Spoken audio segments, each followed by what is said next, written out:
Mr Haynes, on behalf of the committee, I'd like to thank you for agreeing to appear today to provide evidence in relation to the end-of-life choices inquiry. My name's Amber Jade Sanderson. I'm the chair of the Joint Select Committee.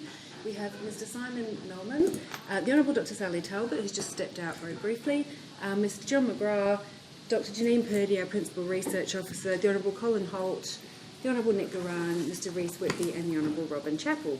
The broad purpose of this hearing is to examine the adequacy of the existing laws and resources for end-of-life choices from your perspective as an individual member of our community who's willing to share your personal experience.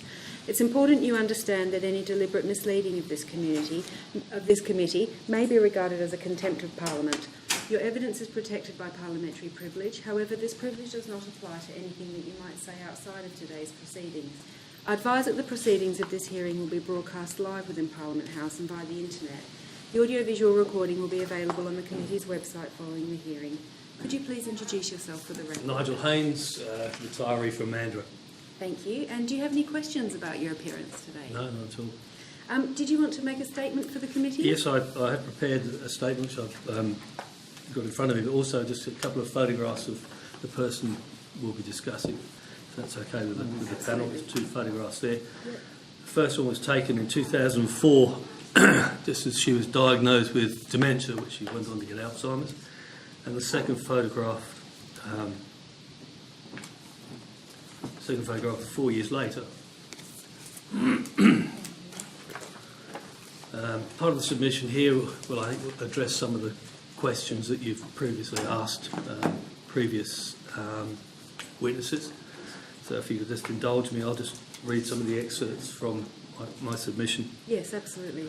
Thank you. 10th of January 2006, and this is when Susie was still living at home. Whilst there are moments when Susie becomes quite lucid, this morning Susie was very unsettled and was trying to ask questions about her illness. She eventually said that she was tired of being ill and wanted to go back to the way she was. This communication took around half an hour to understand, as she continues to have difficulty articulating her thoughts. 14th of January. Susie had another bad night last night, needing constant reassuring. In the early hours this morning, still upset, she frightened me. She woke me sobbing and asked me why she couldn't just die in her sleep. This feeling of hopelessness she has, I find, I too am beginning to share. There's absolutely nothing can be done to alleviate it. I guess she could be drugged up to the eyeballs and sit in the corner like a zombie, but is that any way to live? After a close friend of ours died of cancer after a long illness, I said that if a doctor diagnosed me with cancer or anything terminal, once I was told I shouldn't be driving, I'd check myself out. Seeing Susie sobbing her heart out, I can't help but think I should be helping her do likewise. I shouldn't be writing this, but I'm just putting down my thoughts. I emailed the doctor to see if there was any medication that might minimise Susie's feeling of helplessness. 16th of January. On Saturday evening, Susie scared me like never before. During our time together, we've never really argued. Certainly not with raised voices or nasty comments, but on Saturday evening around 9:30 p.m, she fell asleep in front of the TV as she normally does. So I tried to gently wake her. She woke up startled and said to me something like, "No, I know what you're up to." I said, "What do you mean?" She said, "Don't deny it." I carried on questioning her, but her body language was very aggressive, hand on hip, pointing a finger into my face. She was mumbling incoherently and went around the house looking through the curtain saying, "Yes, I knew it," and "Yes, I thought so." This went on for about 3/4 of an hour. As I said, it really frightened me because I could almost see hatred of me in her eyes. Take your time, Mr Haynes. Nothing I could do was say, calm her down. The panic attacks are increasing. Last week, Dr. called me to say he'd received my email and was arranging for their psychiatrist to see Susie, and they prescribed something else to help her. 25th of January. I'm really struggling to cope now. Last night we had an early night, but Susie woke up at 4:45 a.m, crying and saying she was frightened of the dark. It took around half an hour to calm her, and then she was okay again. However, while she was having a shower, she got upset when she put her head under the water. She became agitated, and from then on it was a major job to get her dried and dressed. She was insisting that her panties weren't hers and that her jumper and jeans were on back to front, which they weren't. 30th of January. At 2:30 a.m, I got up and went to the toilet. When I got back to bed, Susie was awake and asked me what I was doing. I told her and asked if she wanted to go to the loo too. She said yes. I pulled back the covers for her, but she became angry and asked me what I was doing. I told her that she said she wanted to go to the loo, but she strongly denied this. I thought that by apologising and saying it was my mistake, this would placate her, but it didn't. She went right off at me and got out of bed, started to shake me. It didn't hurt, but it really scared me. I managed to get her back on the bed and basically hugged her until she calmed down. This, I think, was mainly due to me sobbing in desperation. We fell asleep until 5 a.m. when she woke up and wanted to tell me that I was sick and she would look after me. I thanked her and asked if we'd just go back to sleep for another half an hour. Then she started to argue again, and so I had to get up. 7th of February 2006. I now have to take showers with Susie as she hates it and just sobs the whole time. Emailed a friend. Thanks for your help yesterday. I'm sorry to have burdened you. Susie has deteriorated further this morning and broke down crying as she didn't want to have a shower. I have to take her in the shower with me. It was heartbreaking washing her as she sobbed. It's truly an evil disease. 12th of February. Last night during Susie's more lucid moments, whilst we were lying in bed, she broke down sobbing and begged me to help her by not letting her wake up in the morning. It was tragic and I felt so helpless. I even counted the number of sleeping pills, but whilst there might have been enough for one, there certainly wasn't enough for both of us, and I couldn't go on without her. 14th of February, St Valentine's Day.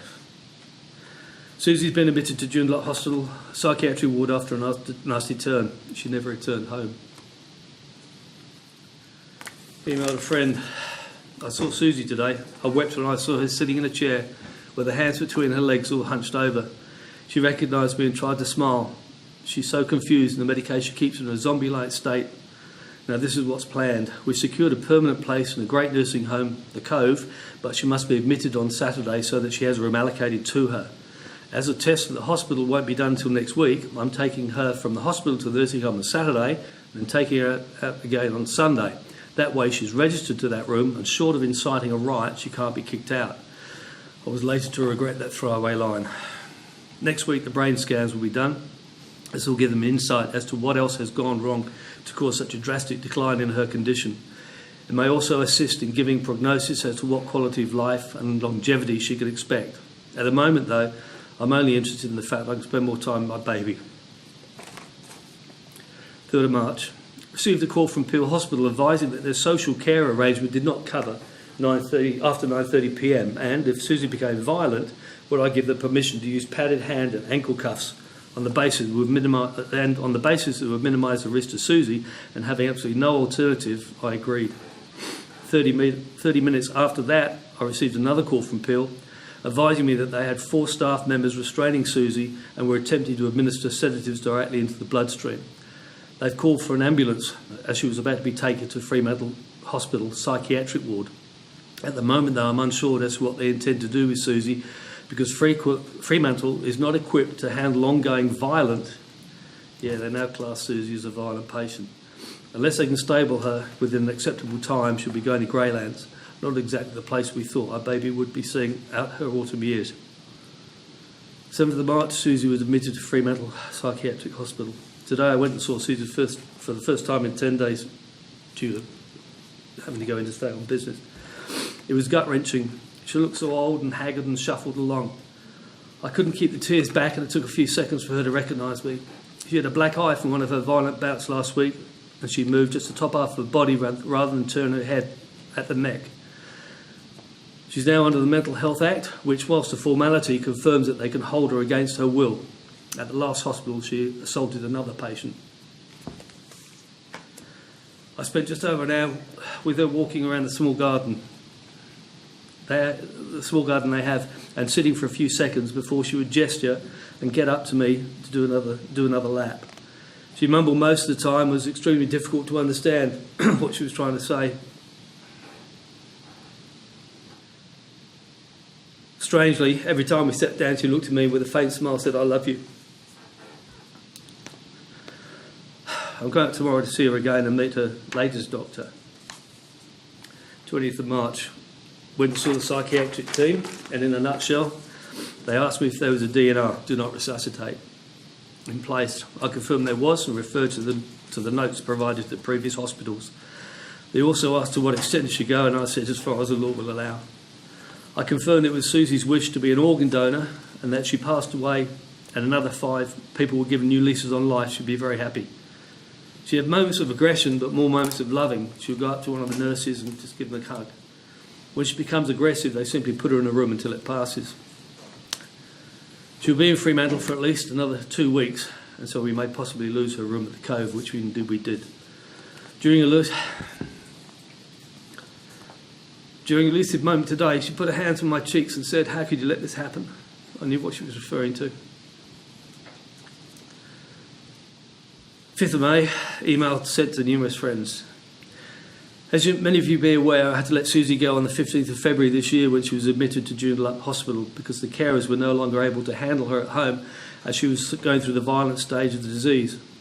Usually this can be handled because the patient is normally elderly. However, as you all know, Susie is extremely fit and strong, and this has caused major problems. In the next few weeks, she went to various hospitals, but they were unable to handle her, and so she was admitted to the secure wing of the Fremantle Psychiatric Hospital, where she remains today. She hasn't recognised me for some time now. It's a gut-wrenching experience, and I wouldn't wish it on anyone. Seeing the person you love so much either with shoulders hunched over, pacing the ward, or curled up in the fetal position. I asked how long we could expect Susie to endure this living nightmare, 5, 10, 15 years. Her response was like a double-edged sword, so sad but with a sense of relief. I was told if she was really unlucky, she would have to endure another 5 years, but it was more likely to be 2 years or even as short as 12 months. As we know, it was indeed the worst case scenario, another 5 years. 5th of June. Today, when I visited, Susie walked for a few paces and then curled up on the floor in the fetal position for a couple of minutes. Then got up and repeated this for 15 minutes, so I was with her. She had 4 sessions of electroconvulsive treatment, electric shock treatment. I kissed her head and she became angry. I tried to avoid doing anything that will upset her, but if something interrupts her routine or you try to get her to do something she's not happy to do, she becomes distressed. She's in a permanent state of angst. Susie was admitted to Greenfield Aged Care Facility in November 2006. I visited her every day that I was in the state, sometimes for only a minute, but enough time for me to kiss her. Apologised for not doing anything to end her suffering and tell her I loved her. This is the last entry to my journal.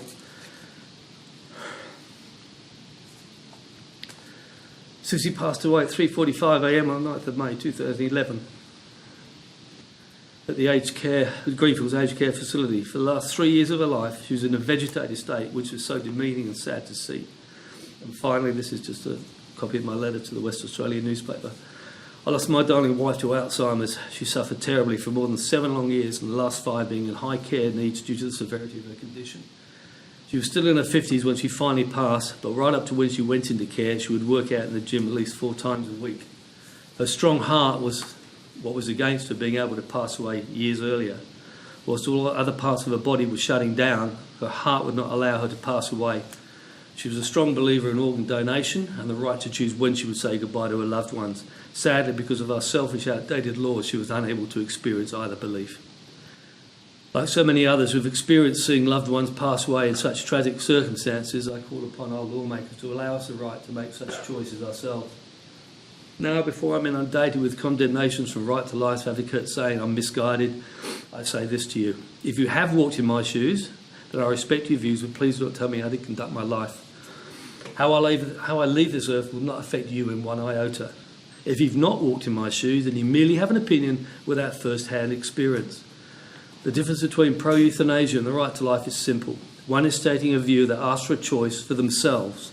The other is forcing a view and an outcome on someone else regardless of their view and, in many cases, forcing them to die in pain without dignity. In the meantime, I ask WA Government to have the strength to accommodate the wishes of individuals who want the right to choose when to say goodbye with dignity. Thank you. Thank you very much, Mr. Haynes, for your evidence and for your submission to the committee. It's a really important evidence, and you cared for your wife for a long time. Susie's condition was one that is particularly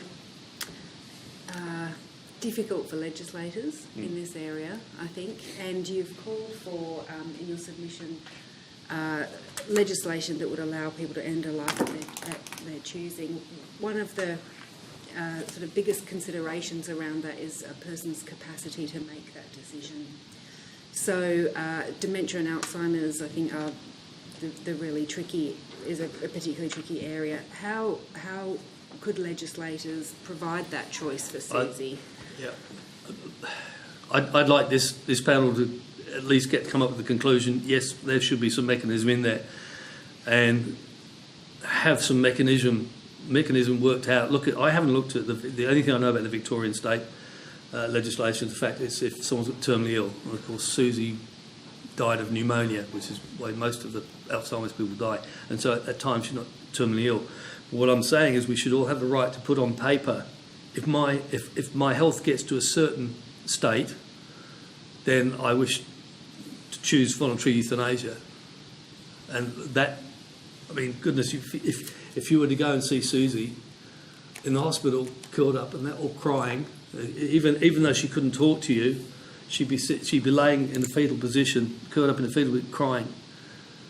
And that to me says, if you can't work out a point before I get to that state, if you can't work it out, then goodness me, there's something wrong. And the old cliche: if I kept my dog in that condition, I'd be prosecuted. So there's got to be a way, and it would not be a fair way off. There's got to be a way, maybe looking at other legislation, that we can come to a point, and I can say, if my condition gets to X, Y, Z, I should be allowed to do that. Because I'm telling you now, if I get diagnosed with Alzheimer's, I am checking myself out. I'm not waiting for legislation. I'm sorry. And I heard about that poor man's mother. And I'll be doing that, I tell you. Because there's no way I'm going to go through that. No way. Did Susie have an advance health directive?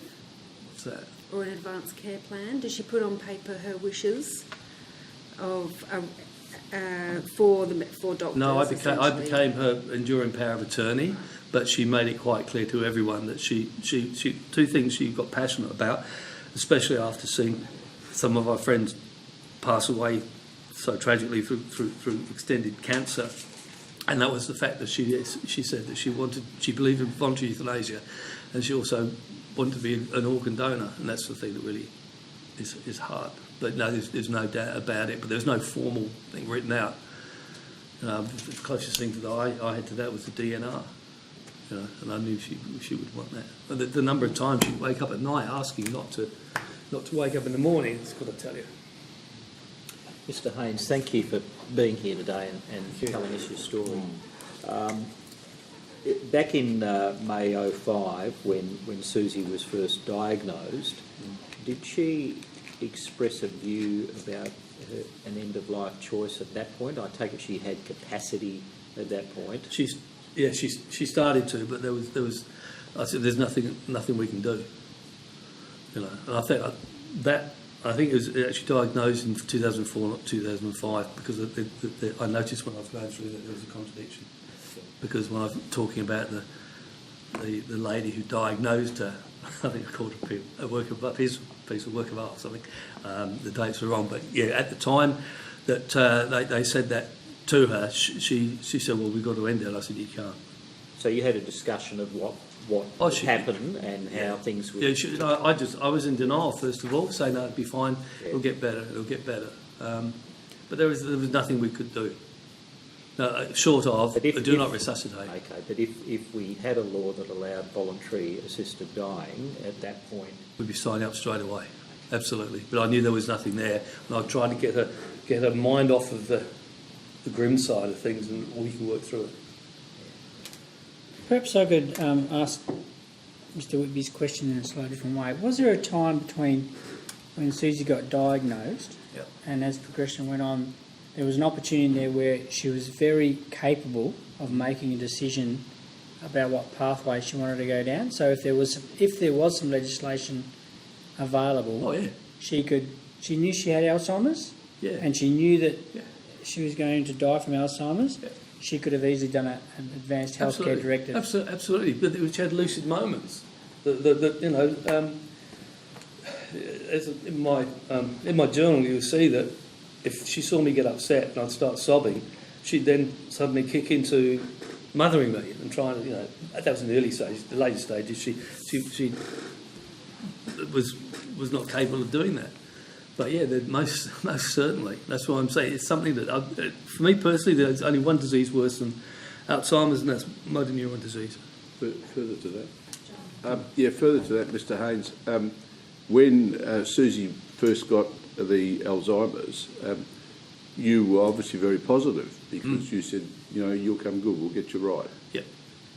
Was that your belief, or did you know? Obviously, you know more about the Alzheimer's now than you did then. I watched the movie Iris, which is June Broadbent and I can't remember the lady actress, and I'll tell you what, that was like a handbook for me for Susie. I knew there was going to be sundowning. I knew she was going to get violent, and I was ready for it. But at the time when it's dementia, I thought, if we can keep her fit, and she was very, very active. I thought, so initially I thought, she's not going to be able to go back to work because she's having trouble forgetting things, and her boss was saying, look, she's not handling it. So I knew that wasn't the case. So I thought, well, okay, fine, if we can keep her fit, and so that it doesn't get worse, or if it does, it's really slowly.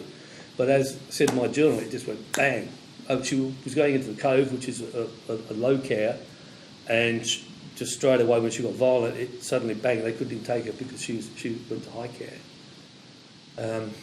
But there's mechanisms in place. I'll do anything, if there's any panels or anything like that, and I believe it would be beneficial for people who walked in my shoes, and there's lots of people you would have interviewed them today, who'd be able to help, maybe give some guidance. But all I'm saying now is, if there was legislation, I could sit down and I would say, right, if I ever get to a state where I can't do bump, bump, bump, bump, and all of them, not just I can't do that, but I can do them, there's got to be a way of doing it.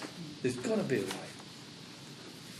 But, further to that, but as the Chair said earlier, this is a difficult one for legislators to get their heads around or put in proper processes, because you have a situation where someone hasn't put in those directives, and they're not doing too badly, and they think, well, their family says, we could, you can maybe recover, or we can work through this, and suddenly, as in your case, it just happens quite quickly, and you're not prepared for it.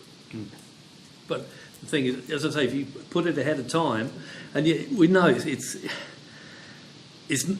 not going to be easy. It's going to be damn difficult and hard, and it'll take a while to get there. But we've got to start moving in that direction now.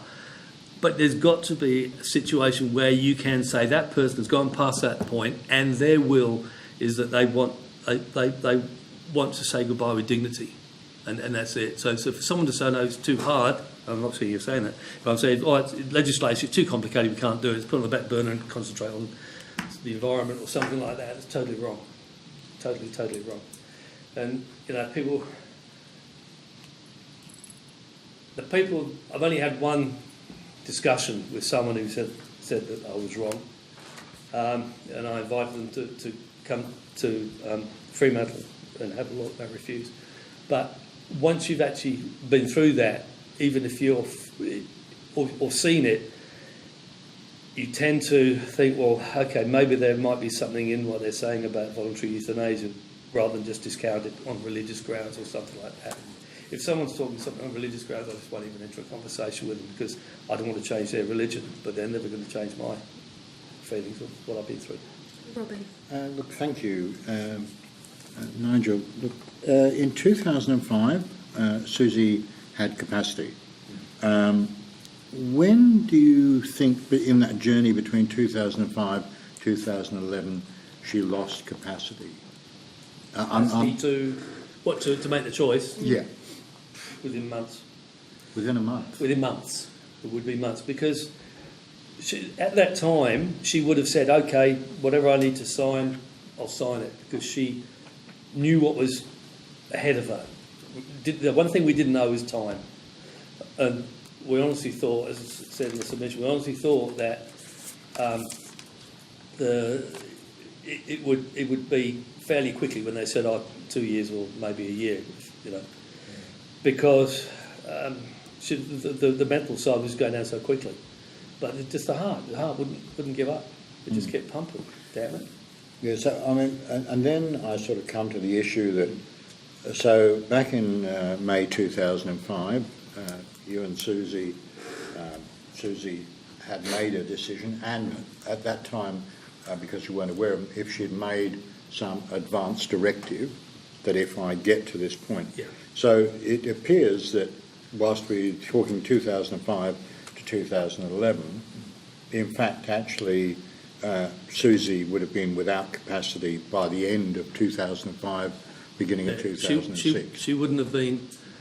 Yeah, I don't believe she wouldn't have had the capacity. She certainly would have had the capacity by the time she got admitted to Fremantle Psych. Okay. It's just you couldn't communicate with her. Thank you. Thank you. Questions? No?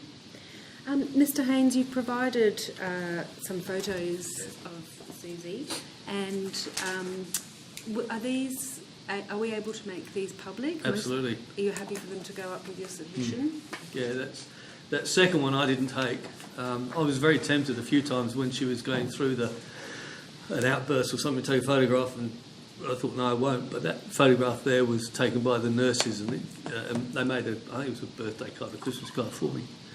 That's the last photograph ever taken of Susie. The time period between these photographs? 4 years, I think it was. That would have been 2004, perhaps, the first That was 2004 diagnosed. That's 4 years after the boat, so about 2008. So she was, she was like that for another 3 years, or worse than that, another 3 years. She lost a lot of weight, but from the second photograph, she lost a lot more weight. She's like a skeleton when she passed. Mr Haynes, is there anything else you'd like the committee to know? Just do something, please. Thank you. Thank you. Mr Haynes, thank you for your evidence before the committee today. A transcript of this hearing will be forwarded to you for correction of transcribing errors only. Any such corrections must be made and a transcript returned within 10 working days from the date of the email attached. New material cannot be added via these corrections, and the sense of your evidence cannot be altered. If you wish to provide clarifying information or elaborate on your evidence, please provide this in an email to the committee.